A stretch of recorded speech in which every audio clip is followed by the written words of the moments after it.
that the thing from Siege? Yeah. It makes me happy. What's up, everybody, and welcome to the Press X Podcast, episode 121, your weekly podcast for gaming news and opinions coming at you each and every Monday. I'm Kevin McManus, with me, Kellen Williard. Hola. Back to the basics. I actually thought about turning the table sideways again. Just to confuse me? Yeah, just so when you came upstairs, you went, what happened, and why is it so hot up here? It is hot up here.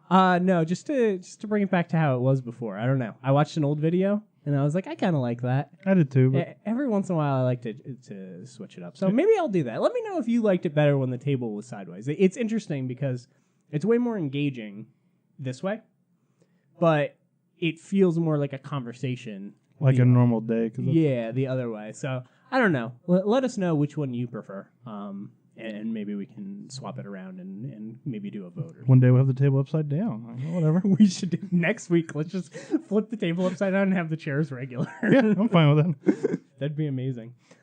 So today we're going to be talking more about God of War. At least I am. Maybe you can fill in some questions or something that you have. Yeah. We are going to be talking a little bit. You've been playing Final Fantasy 15. A little bit. That's exciting. We got our PlayStation Plus games that we're going to go over. We got some Fortnite teases. Not too much news this week. I think kind of the biggest news was the Shadow of the Tomb Raider stuff, and that ended up being kind of, in my opinion, a dud of news.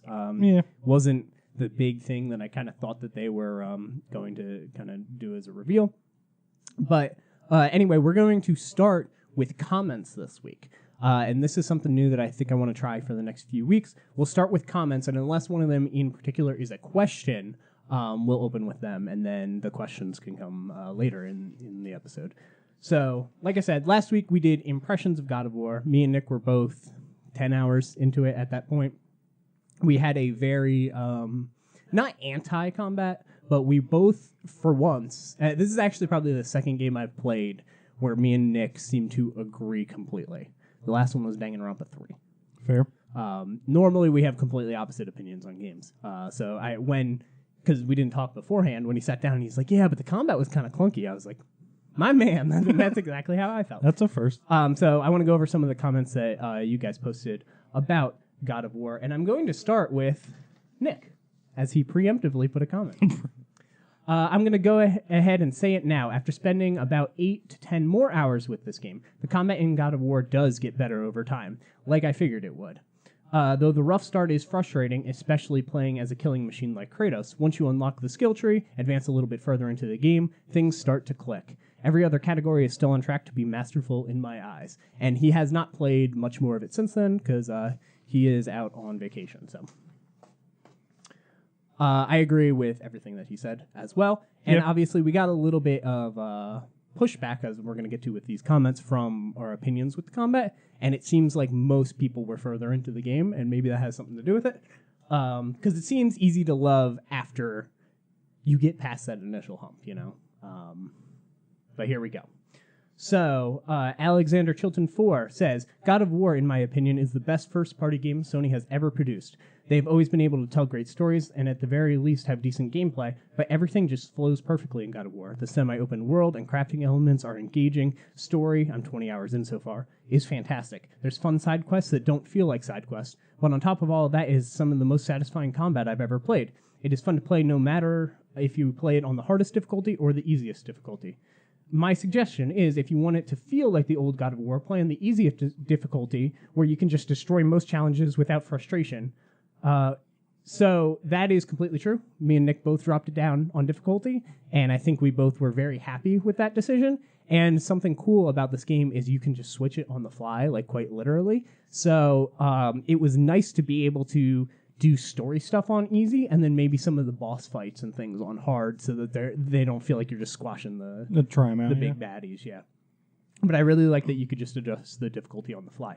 He continues that my only minor issues are the climbing isn't great, frame rate and cutscenes is sometimes unstable, side quests can be tough if you do them right after you get them, but overall, without a doubt, my favorite PS4 game.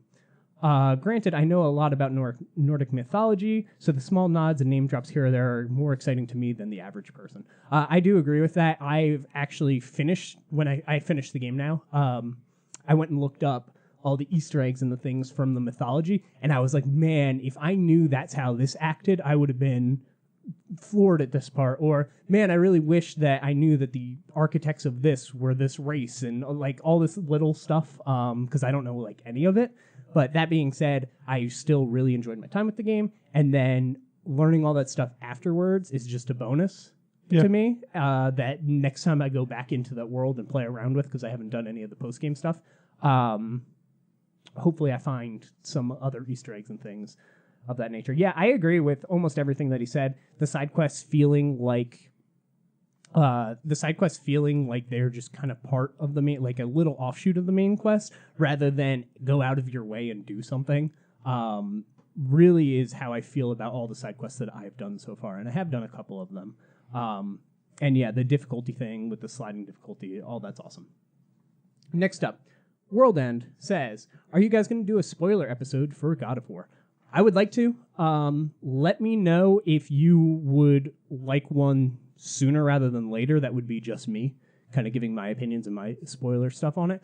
Or if you want me to wait a week or so that Nick can finish, maybe you can finish, and we can film a proper one like we did for Shadow of the Colossus. So whichever you guys would prefer, I will try and make happen, because I've been like itching to talk about this game, and I don't know a single other person that's beaten it yet. I know some people that are playing it, but like I don't know anybody who's beaten it, so it's a little frustrating.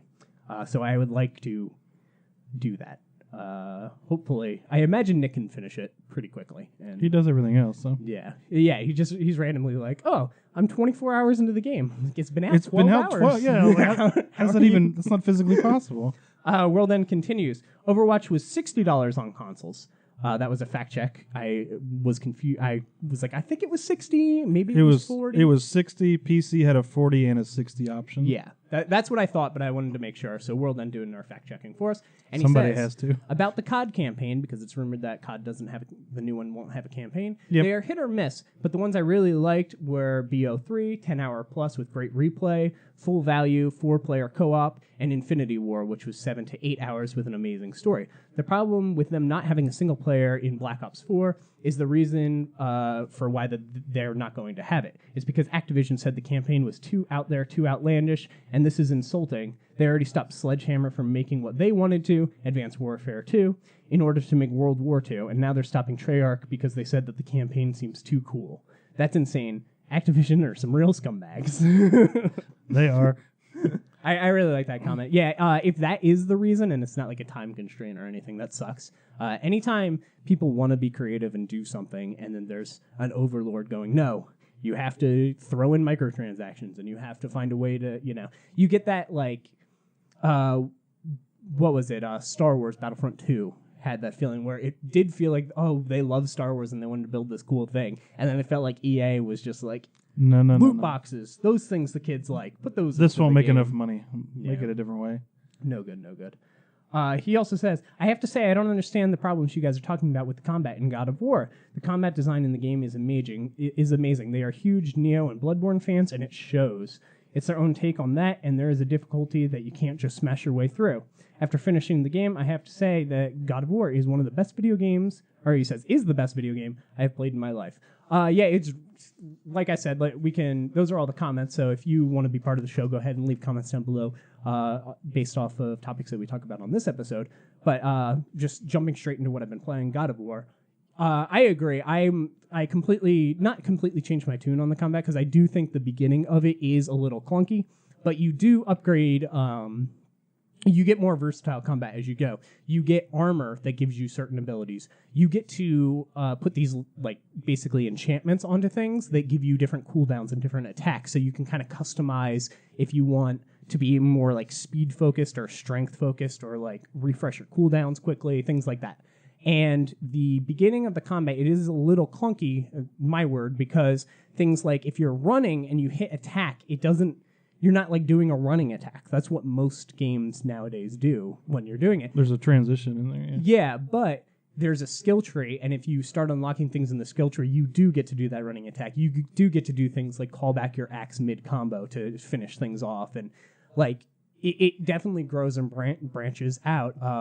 And by the end of it, I still think that the way that the lock-on system works and stuff is awkward, But I was understanding the timing more, that the arrows don't mean that you're being attacked. It just means kind of somebody's going to attack soon and to maybe focus on them. Because in the beginning, there's white arrows and there's purple arrows and there's red arrows, and you kind of need to learn how long that arrow stays there before the attack actually hits. Because most games, when something red appears, that means roll now, and that's not what that means in this game. So there was a little bit of a learning curve to it. But once I got halfway through the game, my complaints about the combat were virtually gone because I was just having fun with it at that point. And like I said, dropped it down to easy. So that was cool. I also stumbled upon a optional boss battle kind of in the middle of the game.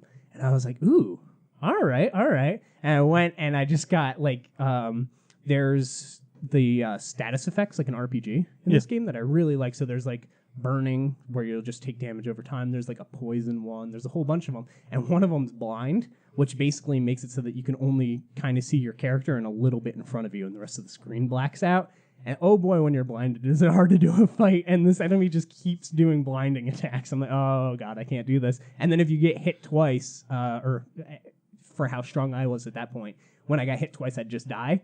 So I'd get blinded, not know where the enemy was, and then not be able to dodge the attacks where they like fly in and hit me or whatever they're doing. But I was having fun the whole time, and I kept going back and trying again, even though I knew I had no chance in hell to actually beat the thing.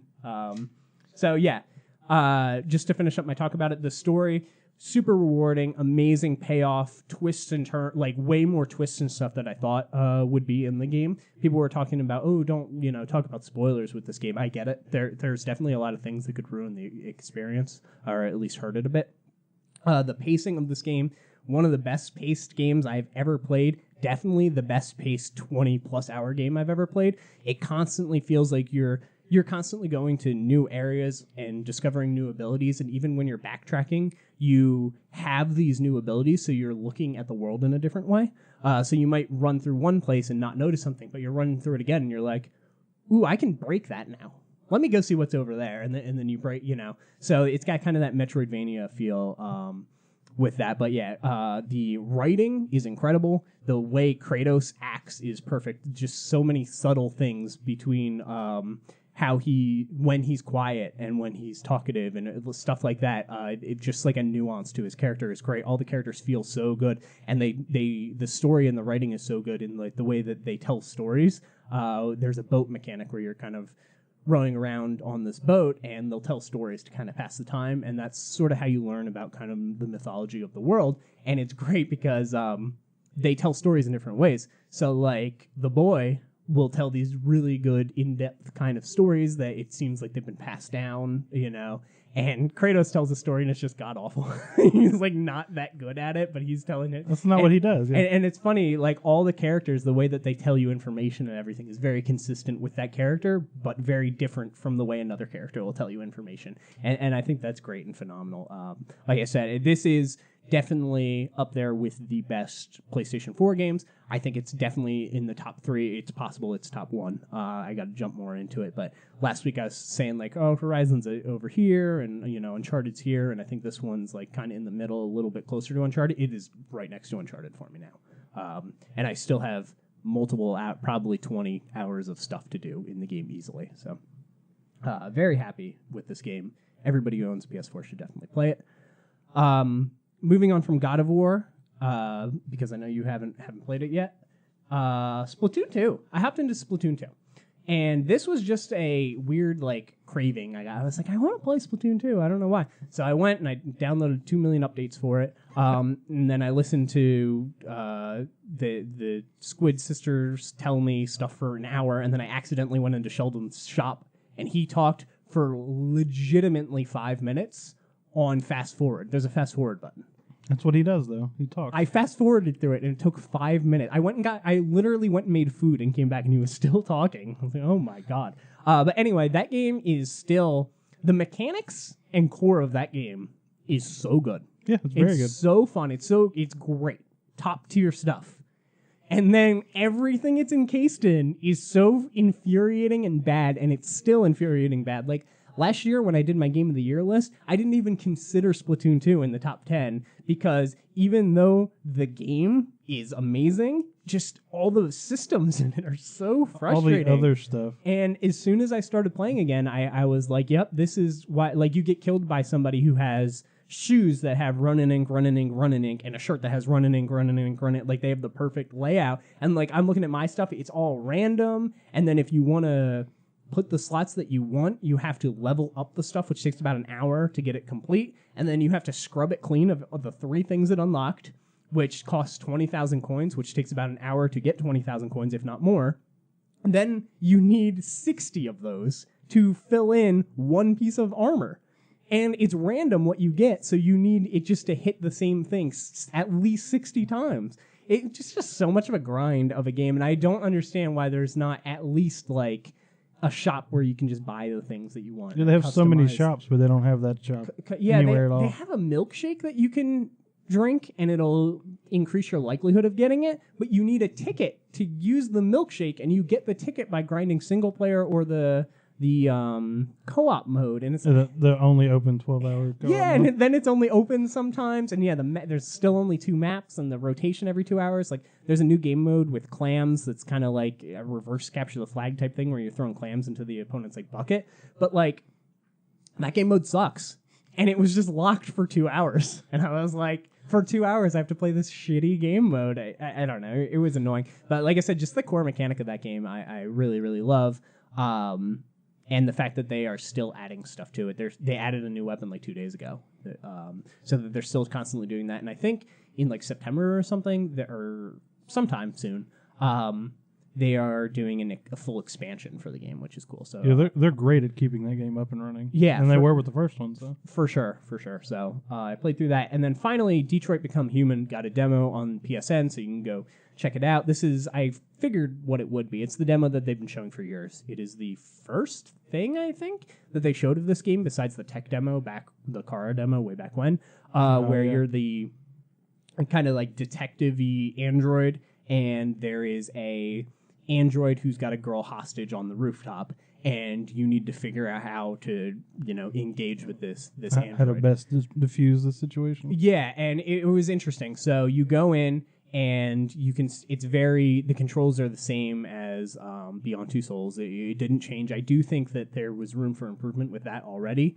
I feel like Until Dawn kind of did the interacting with stuff a little bit better. But anyway, as far as the actual, like, what you're doing in the gameplay goes, you walk around and you're looking for clues, you're talking to people, you're very Batman, like, reconstructing these scenes to see what happened.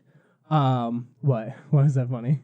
I don't know. I'm just imagining you as Batman in this world now. So. Oh, when I was playing it, I was actually wearing his hood and going through the story stuff. So, but anyway, you are kind of piecing together what happened, and there's a probability percentage on the kind of top of the screen, and as you're collecting clues and stuff, your probability of success will go up or down depending on what you do. But the kind of coolest part about it is it's all run in real time.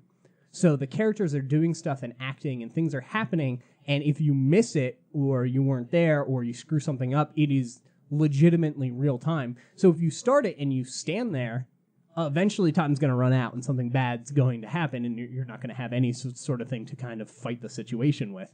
Or you can be quick and try and, muddle together what you can, and get there quicker and try and do it quickly. Because time is a big factor in how it works, and it's like, I always talk about how I don't like timed things, but it doesn't tell you have 5 minutes to do this. There's not a clock. Yeah, it's happening, and like in this particular demo, you hear gunshots, and then one of the people died.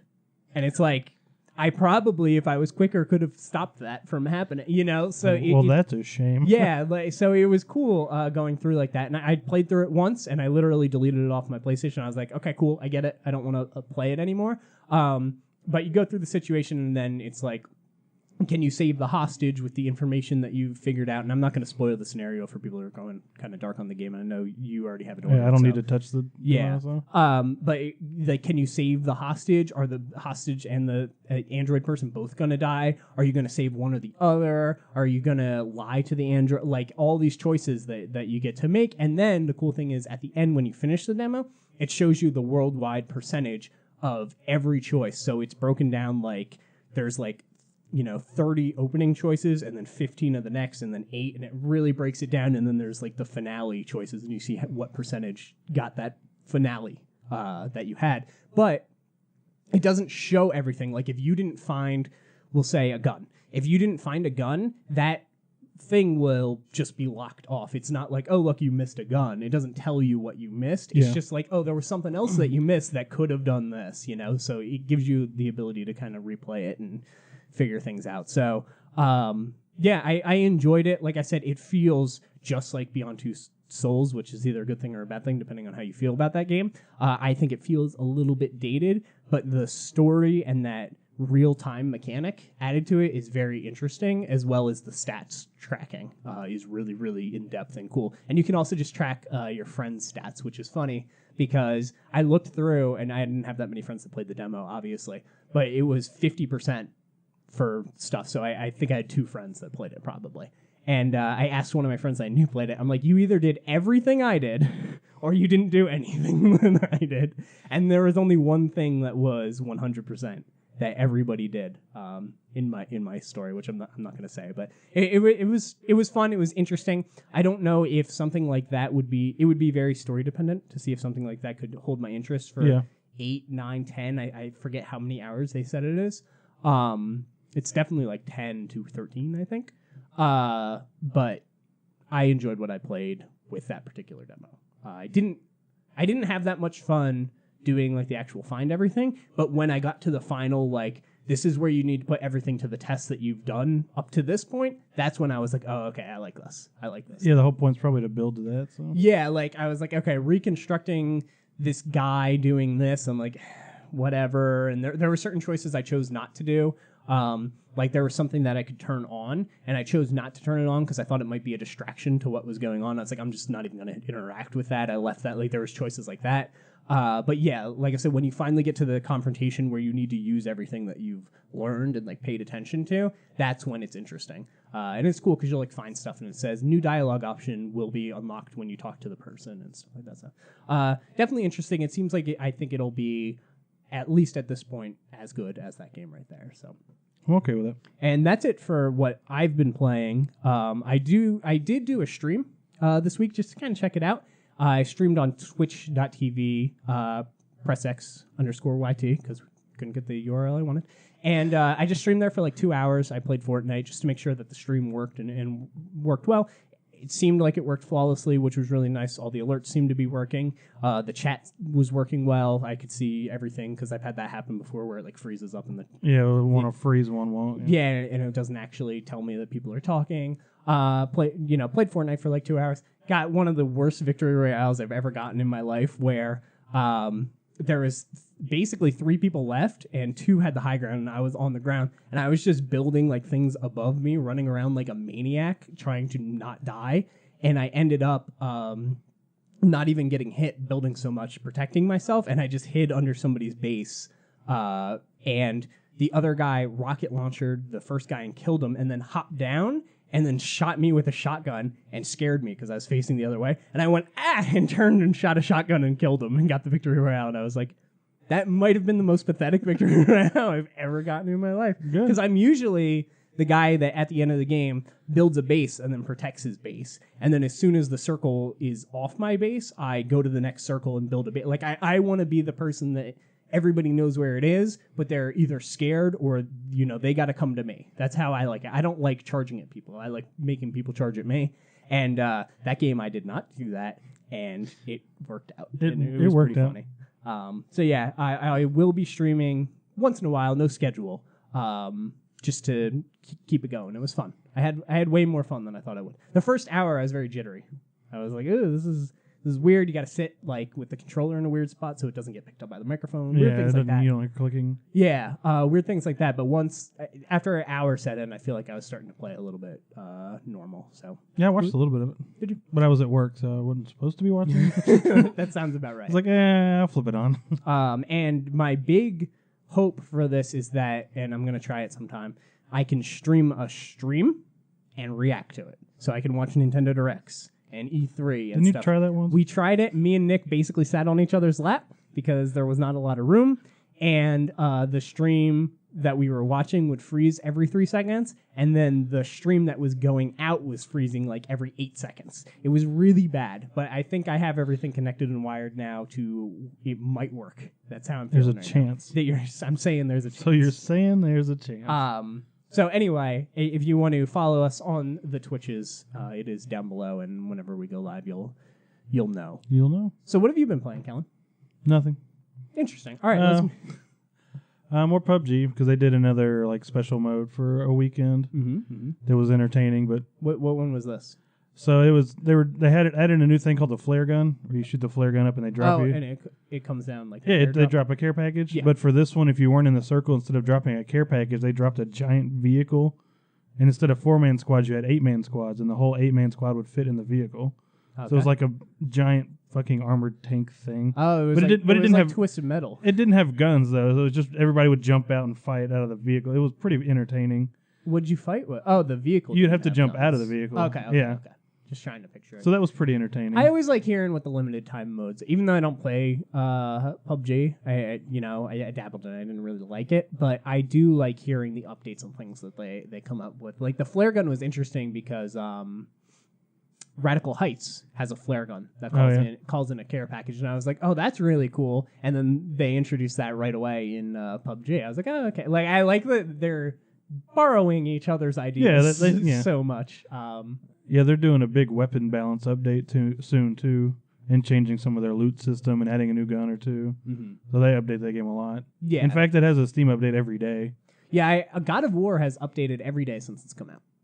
It seems like they read the reviews and then just started going. Like an easy non-spoiler example is they said, because I watched a lot of stuff with the interviewers now, they said that their test studios, the play test studios, are monitors sitting at a desk, and they just play the game, and they watch the people play the game and ask for feedback and stuff.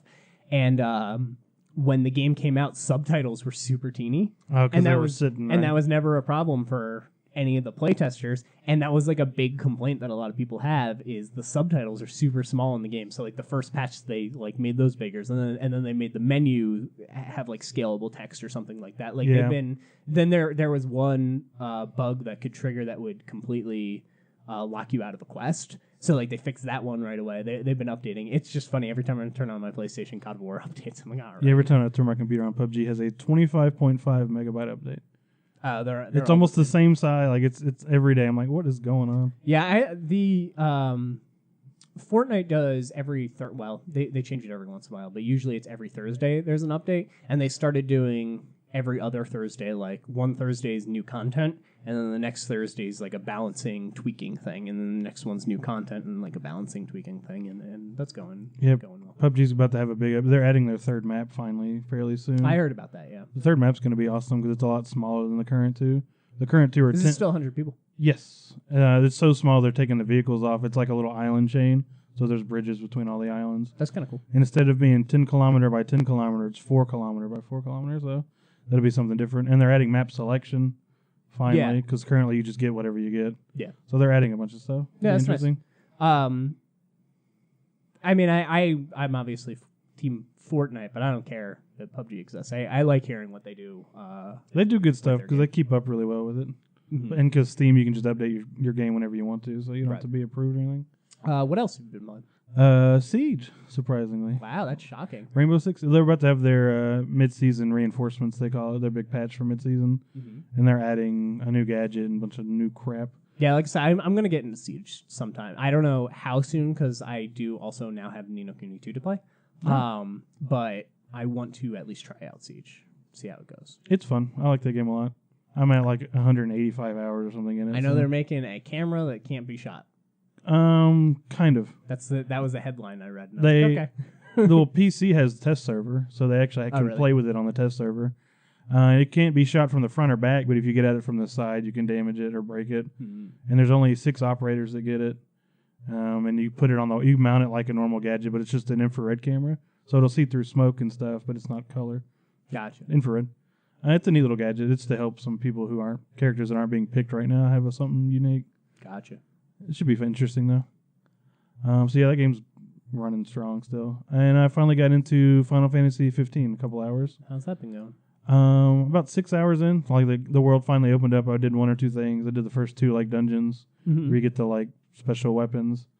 I like that game a lot. Interesting. I'm not very far into it, obviously, but I like what they're doing. I like the group of idiots. Like they're pretty fun. That's definitely the best. They may be the highlight of the game. Yeah, for because they all have clear, distinct personalities.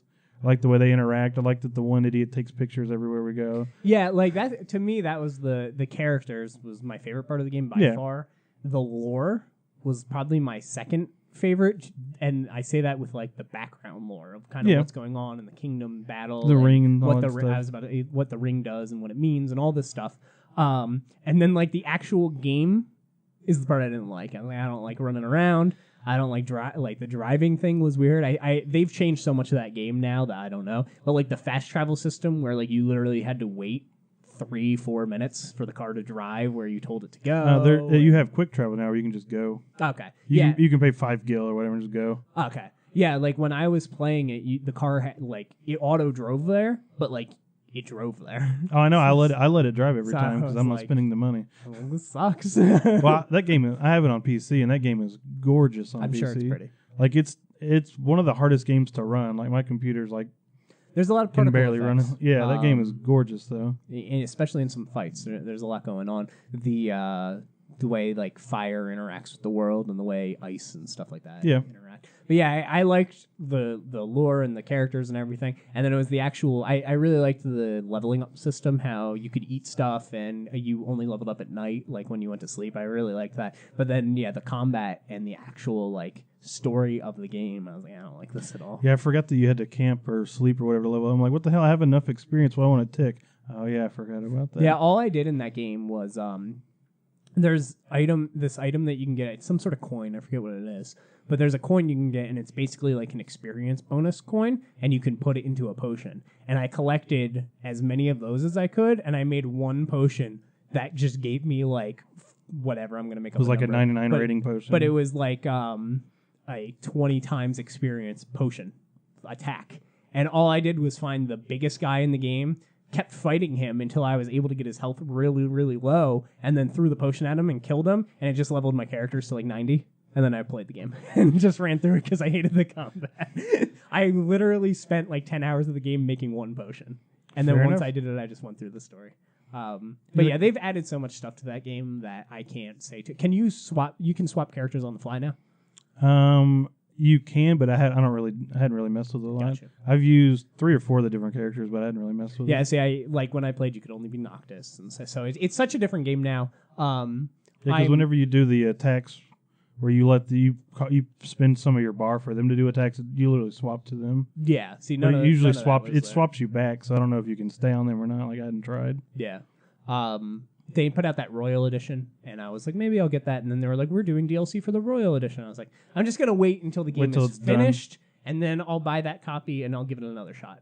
I got the Windows Edition because it's on Windows. That game's gorgeous, though.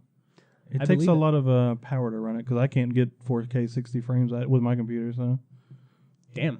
Yeah, that game's tough. Yeah. Plus, the fishing is fantastic. The fishing is fun. I did do a little bit of fishing.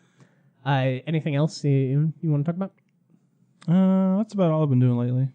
Looking forward to Detroit. I'm not playing that demo though. Yeah, like May 25th. Yeah, we're getting pretty close. It's coming out. Let's move into the news. Like I said, not too much news. A lot of it's just teeny things. We will start with Fortnite, as I'm a big Fortnite person. I always put some Fortnite news on here. Season 4 has been teased, and it seems like every day they're just putting out a new image of what's going on. It's actually the same image, and it just fills in a little bit more. The first image was kind of like this lightning bolt looking thing. And then just from that, I was like, okay, it's superhero themed. Because I already had a feeling it was superhero themed because there's not too many ways you can go. My choices were it's alien themed, it's pirate themed, like pirate ninja themed, or it's superhero themed because those are common themes that would fit and would go well in Fortnite. Yeah. So there was the lightning bolt thing, and I was like, oh, okay, it's superhero themed. Then they revealed the first image in the lightning bolt, and it was kind of like it looked sort of like the Flash's mask, like that generic superhero mask. Yeah. And it's just their faces, so you can't like see what they actually look like. And that's like, okay, it seems like it's superhero themed. And then the next picture opened up, and it's clearly Wonder Woman. And it's like, okay. And then the next one looks like a supervillain, maybe.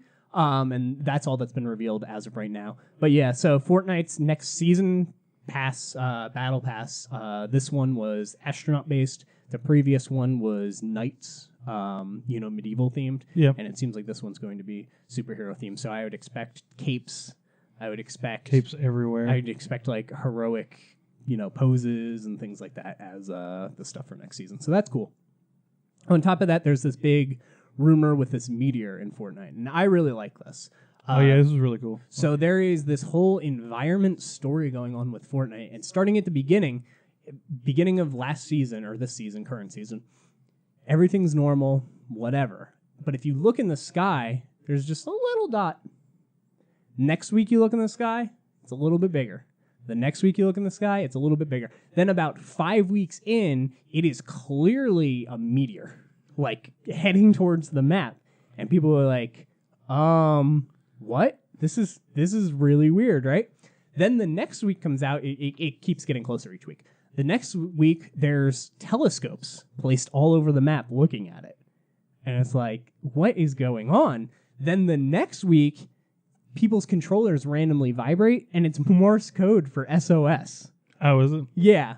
And people are like, what is happening with this game? The rumor was that it was going to crash into Tilted Towers, which is kind of the most like loved and hated spot on the map. The problem with Tilted Towers is it's all a city, and it's got the most loot of any place. So like 30 to 40 people land there a game and just murder each other. So the player count goes from 100 to like 60 really fast because somebody lands and gets a gun and kills like 3 people before they even get a gun, and that happens like crazy. That's how every match of PUBG is. Sure, but like it's all in this one area there, and that's the problem.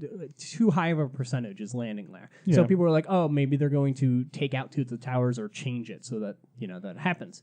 Then the next week comes by, and if you aim your gun at the meteor in the sky, it makes like a wow, wow, wow, wow noise. So people put that, I forget what it's called, but people put that through like one of those audio wave things that like maps it out. Like a wave analyzer. And it was the Take the L dance, the dance where the person puts the L on their head and does like the chicken dance.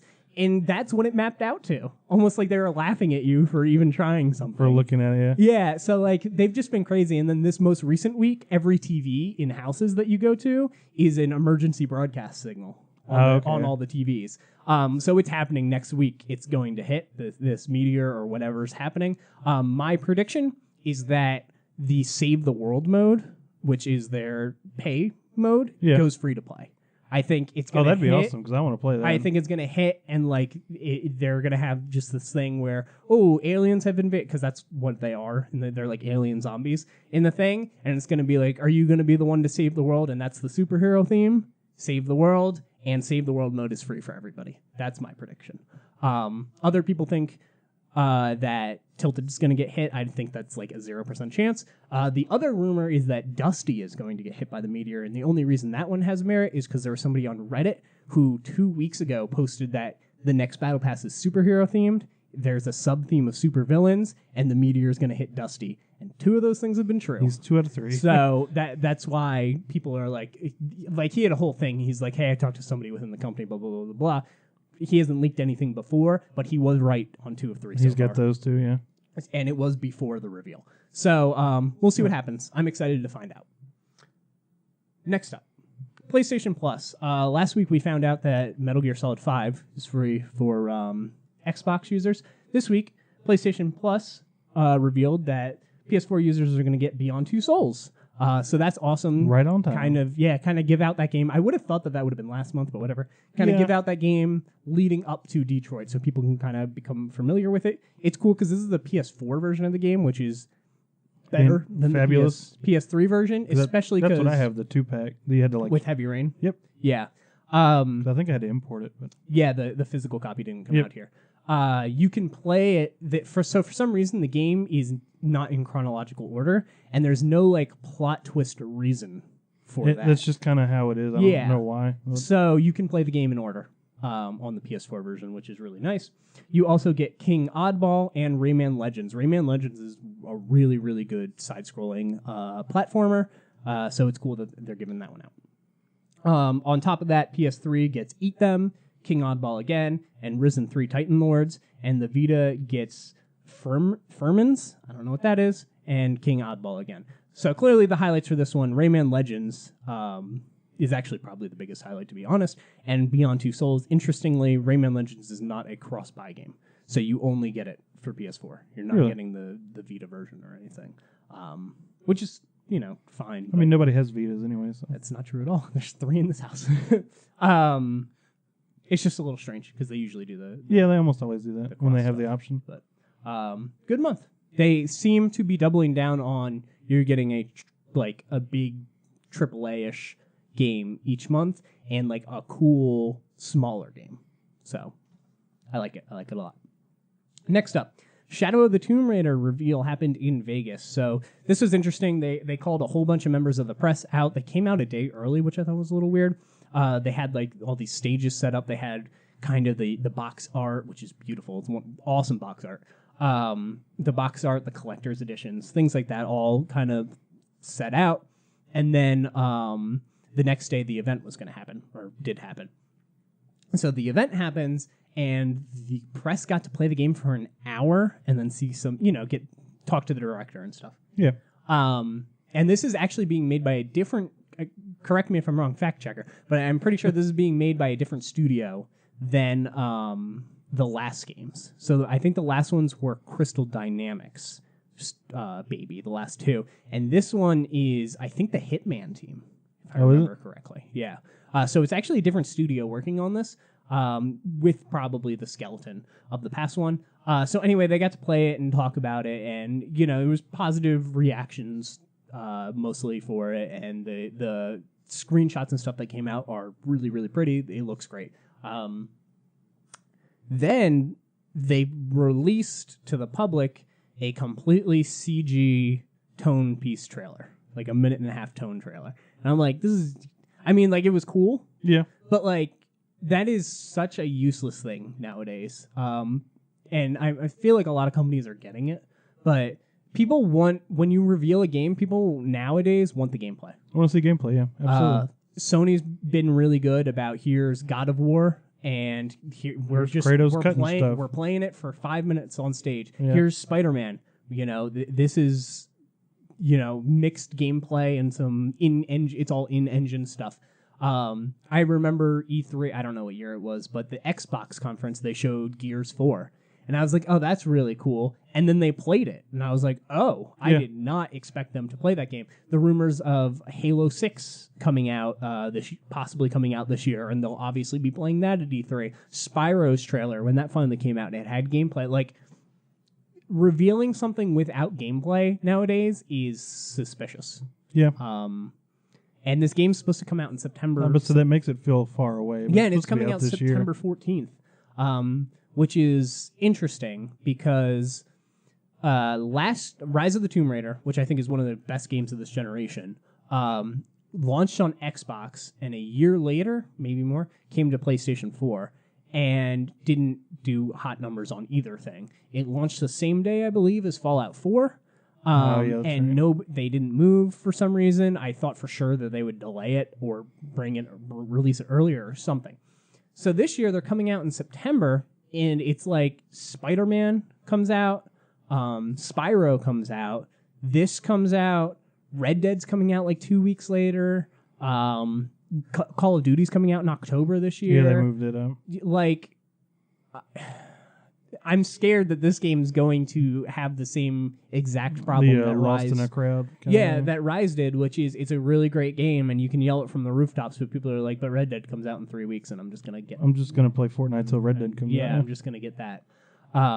So that sucks, but everything about this game that they kind of talked about and showed off, it's apparently way darker. It seems like they're going...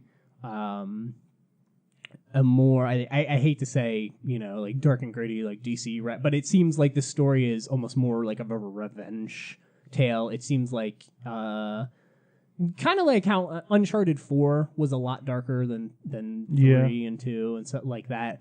This one seems a lot darker than the previous 2. And I like the seeming villains in this one, it seemed like a voodoo type theme, which is neat. So That's cool. I'm excited for everything about this game. I think this is a candidate for my game of the year when it comes out, unless Kingdom Hearts 3 comes out this year.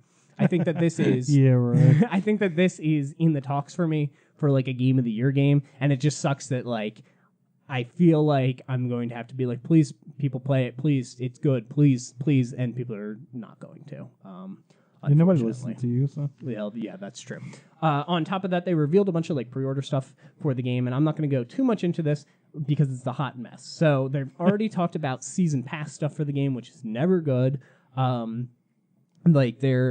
forget exactly how it goes, but there's going to be like 4 content drops. They each have a story and side missions, new weapons, new outfits, new skins.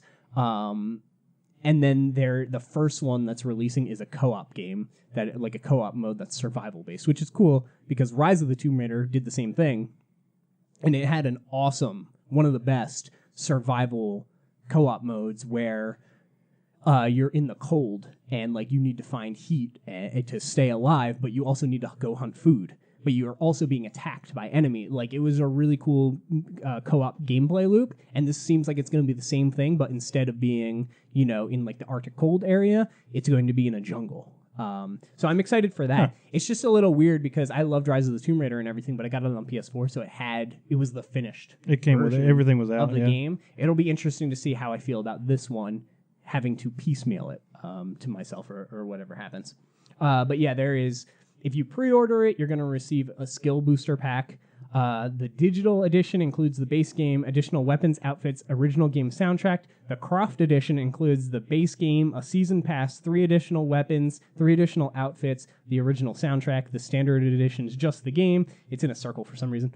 The season pass stuff I talked about, and then there's an ultimate edition that includes the Croft edition, but also includes physical items such as a statue, a flashlight, and a bottle opener. The bottle opener is freaking cool. It's her pickaxe. Oh, but it's a bottle opener. I was like, that's really neat. Unfortunately, I already have the Lara Croft statue from Rise of the Tomb Raider, and I don't like the statue better because the quality on it's not great.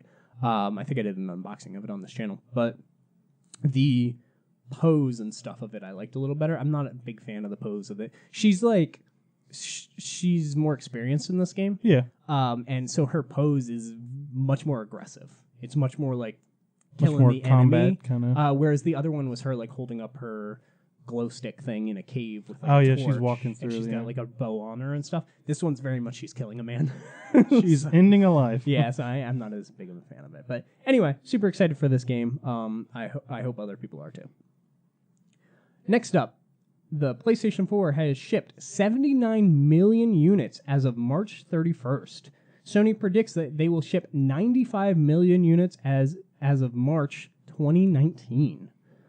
So let's talk about this for a minute. Oh boy, oh boy. That's a lot of numbers. That is. So do you know how much the Xbox 360 and PS3 sold? I do not. It's like roughly, it's in the 80s. I think it's like 83. So the PlayStation 4 is about to pass the Xbox 360 and the PS3. Which is impressive. I think they're due to pass it very soon because this was March, Yeah. So I think they're definitely going to pass it soon. That's incredible. It is. I knew the PS4 was selling well, but I kind of get lost in that. Like, after I bought my Pro, I kind of stopped paying attention because I was like, okay, they got me. I got the PlayStation 4 and I got the Pro. They got me to double dip. Good job, Sony. Whatever. This thing is still selling like crazy, and like it's funny because I forget that there's the slim model that is really teeny. I don't know if you've seen the slim model. I have. They're nice. They're very nice. Super small, and like I think they're only $200 or something like that. Like it is such a steal, and now they have games like God of War. Like they have God of War, they have Bloodborne, they have Uncharted 4, they have the must-play. You can only play it here games, and the word of mouth, and the online, the partnerships. So.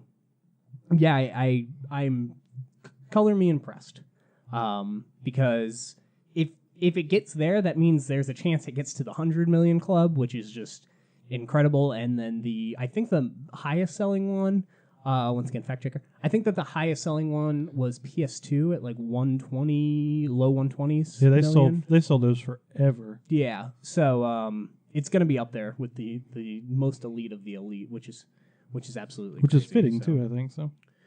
Good on them. Yeah, the PlayStation 4 in a lot of ways feels like a PS2 to me.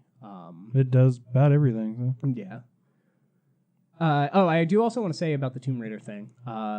People at the press event were playing it on Xbox, so it seems like it's Xbox partnered again, which is interesting because I would have bet, dollars to donuts is a saying. I don't know what that means, but I've heard it said. It sounds like a good time though. I would have bet almost anything it's a PlayStation 4 aligned game. After what happened with them last time, they were playing it on Xbox, so it seems like it's an Xbox game. So I guess we'll see it at E3 on the Xbox. On the One X? Yeah, I'm I sure. would hope. I am sure. Next up, Nintendo announces E3 2018 video presentation for June 12th. The Treehouse live stream is set to return. Nintendo will host E3 2018 video presentation. As the company has announced, it will kick off at 9 a.m. According to Nintendo, the presentation will cover Switch games for 2018, including Super Smash Brothers.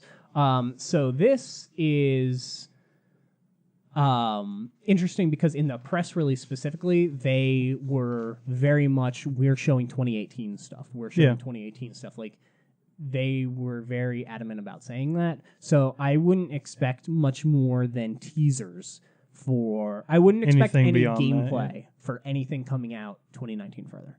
I think you'll get like trailers, but I don't think they're going to spend more than a 2-minute trailer on Metroid because it's not coming out. Yeah, it's a ways away. Maybe Pokemon. I don't know. They keep saying Pokemon's this year. I still don't believe them. Can you put Pokemon and Smash out a month apart? You can, and you can sell both. Not to me though. I'm retired from Smash. That frustrates me so much. Different story. Yeah, I just don't know that you can do that. But this is interesting. They're doing the same thing that they did last year with the Direct and stuff. They're still not doing their live thing, which is a little bit of a bummer. But I'm excited for what we see at E3. I imagine we see Pokemon in some form, whether it's the trailer or the gameplay. Yeah. My thing is, I don't know what you do with Smash to not just be like, here's everything. Here's all the things with this Smash. Like, I feel like that would get really overwhelming if they're just doing hours because they're starting with the Splatoon 2 tournament, and then they're doing a Smash tournament, and then there's another Smash tournament like the next day, and then the presentation stuff is obviously going to be all Smash reveals and things. Yeah. Like, I don't know how you do that without it being overbearing, but they did it for Zelda, and what I did was watch 10 minutes of it and went, okay, I get it, and then not okay. The rest. Next thing. So, I don't know, but Smash is interesting because Zelda, I thought at least, was like super spoilable, and you can't spoil Smash. Yeah. Like, it's just a fighting game. Oh, you can spoil Smash. No. I don't know how, though. If it has a single player, I guess this is the final boss fight. But, for Smash Brothers, like, just watching people play and learning what their new movesets and stuff, like, that's all stuff I want to know in advance. Yeah, absolutely. I don't want to, like, click a character and go to do a move and be like, oh, it's different. Like, that's not a good thing. That's weird. He self-destructed. That's an awful move. Yeah, that was strange. So, yeah, I'm excited for the Smash stuff. I'm just a little bit concerned about it getting, like, me not being engaged the Too whole much time. Smash. Yeah, too much Smash. Especially when you're retired from it. Yes. And then on top of that, they announced that in May, early May, I forget the exact day, but very early May, they're going to be putting out their plans for their Nintendo Online service, which is coming in September. They doubled down on September, which is when a lot of people think Smash is going to come out. It's going to come out That'd be a perfect pairing. With that, I wouldn't be surprised. I've heard some people think otherwise. I wouldn't be surprised if it does come out a month later, just to be like, hey, we have this online. Let's make sure it doesn't blow up.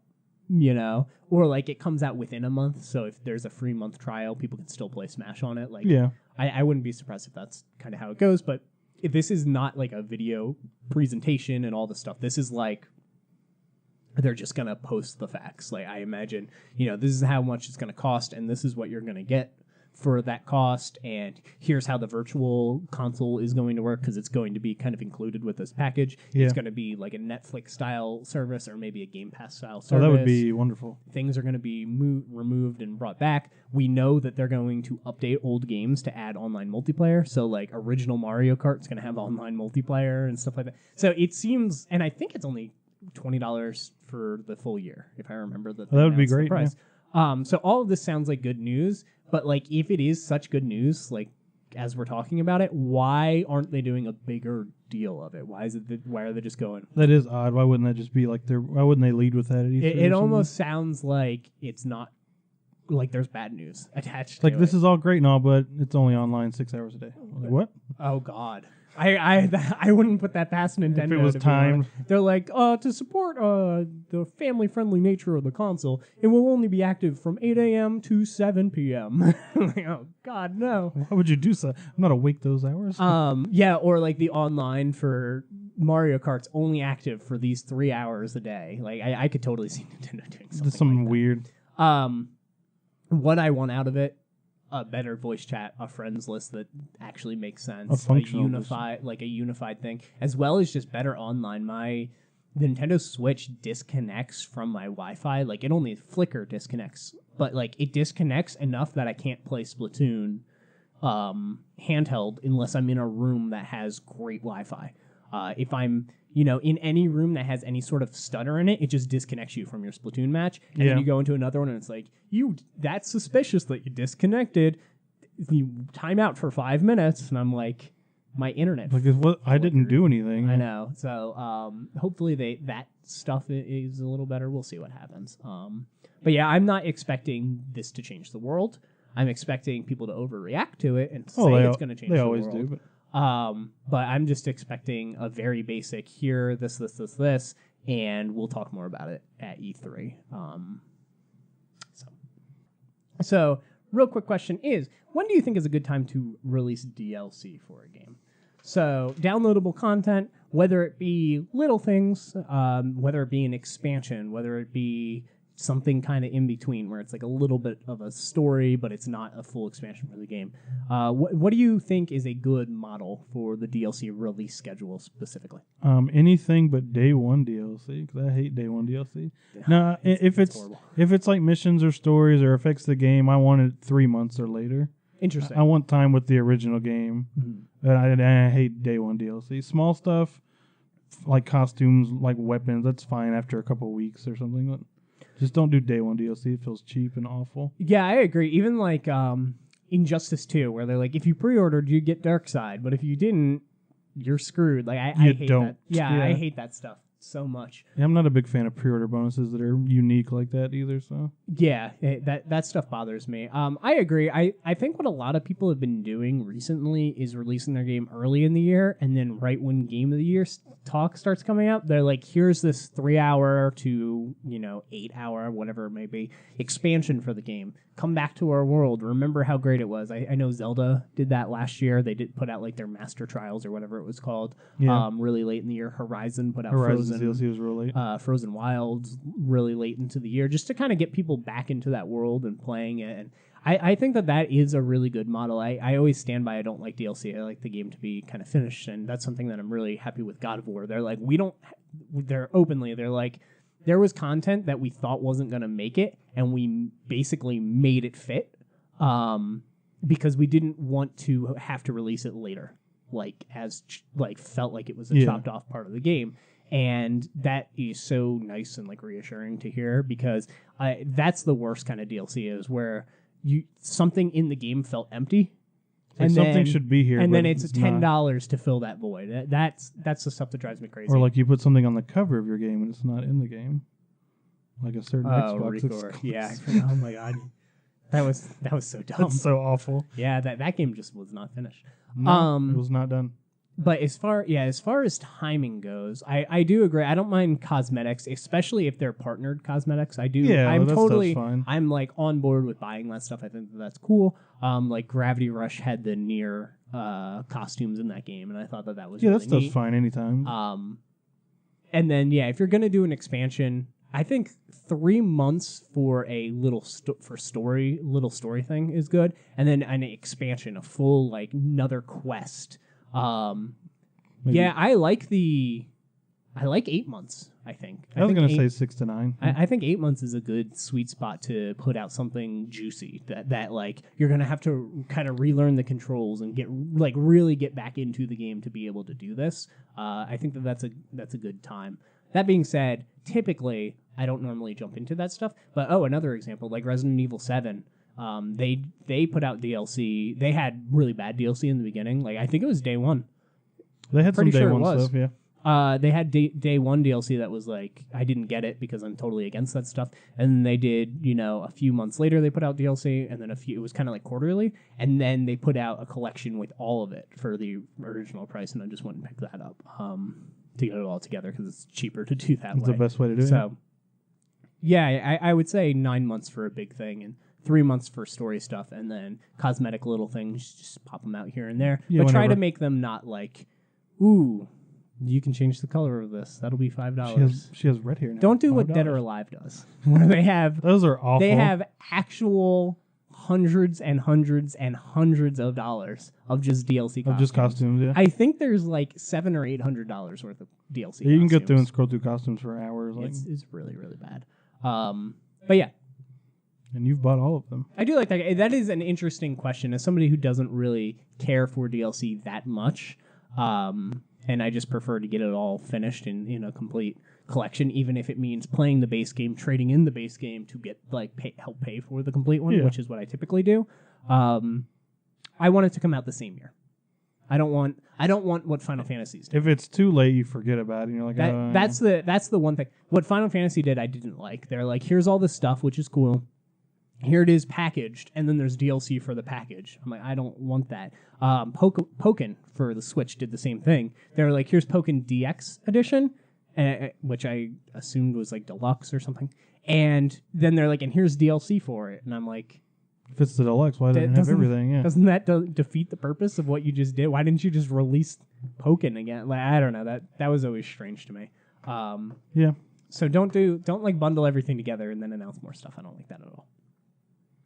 All right, now let's move into the releases and then get out of this hellhole of a room. Releases. May 1st, PS4, Xbox One, and PC, we get Battlezone Gold Edition. Cool. For the Xbox One, May 1st, we get Outbreak, The Nightmare Chronicles. May 1st, PS4, Xbox One, PC, we get Super Mega Baseball 2. May 2nd, for PC, we get Coffee Crisis. That's got to be a good game. It sounds fun. If Gareth was still doing write-ups, that's the game I'd pick. It would be fake, absolutely. May 1st, because I don't know how things go in order, we get The Killing Floor Incursion for PlayStation VR. That's on VR. Huh. May 3rd, PC, Total War Saga, Throne of Britannia. May 4th, PS4, Xbox One, PC, we get City of Brass. And then finally, a pretty weak coming up, but we get May 4th for the Switch, Donkey Kong Tropical Freeze, which is the version that includes Funky Kong, which is basically cheat the game mode, which I'm fine with him having, where he can like surfboard on spikes and double jump and all this stuff that makes it so that kids can actually play the game, because one of the complaints about the original game was that it is way too hard. And it was funny, I remember what were they called? The Nintendo World Championship, where they played a bunch of random games, and some of them were good, some of them weren't. Like, I think they started with Smash Brothers, and they played Mario Kart and stuff like that, and all that was really fun to watch because people were really good at it, but they pulled some deep cuts. Like, they did Mario versus Luigi, where it's like Mario 1, but you can hit these blocks, and like if you hit it, it inverts blocks that are gone appear, and blocks that appeared are gone, basically. So you can like trap opponents and things, and they need to find the block and hit it to get out and keep going, and it's just a race to get to the end of the level. And so they played stuff like that, and they played Tetris, which was really bad. But one of the games that they played was Donkey Kong Tropical Freeze, and I don't think anybody finished it. Like they had to do a like whoever can make it the furthest wins thing, because nobody they couldn't get to the end. They couldn't have 3 people finish the game and have a loser, or not finish the game but finish the level. They were like struggling really bad. So that's fun to watch on YouTube or whatever. But so I'm actually interested in this game. I'm not going to get it day one or anything, but if it hits down lower in price on Black Friday or something, I might pick it up and check it out, because that is one of the Wii U games that I never played. I skipped that one. But I am a big fan of platformers, and people said that this is one of the best. So really, feel like I should give it a go. I just don't like Donkey Kong. I'm not big on Donkey Kong. He's a dumb character. I don't like the way he moves. I don't like Diddy Kong. I like Diddy Kong. I like the crocodile, man. Oh, yeah, they're cool. Crocodile Kong? I'm okay with that. Yeah, he's cool. King K. Rool? I like him, but yeah, other than that, there's no Donkey Kong love here from me. That's fair. But that is it for this episode of the Press X podcast. Thank you for being here, Kellen. Yeah. Let us know if we should turn the table sideways again and talk like normal people, or if you like or this. Flip the table over. This ESPN sports way. ESPN. I think the Cubs won today. Did they? I don't know. I look. Thank you so much for watching. We'll speak with you next time.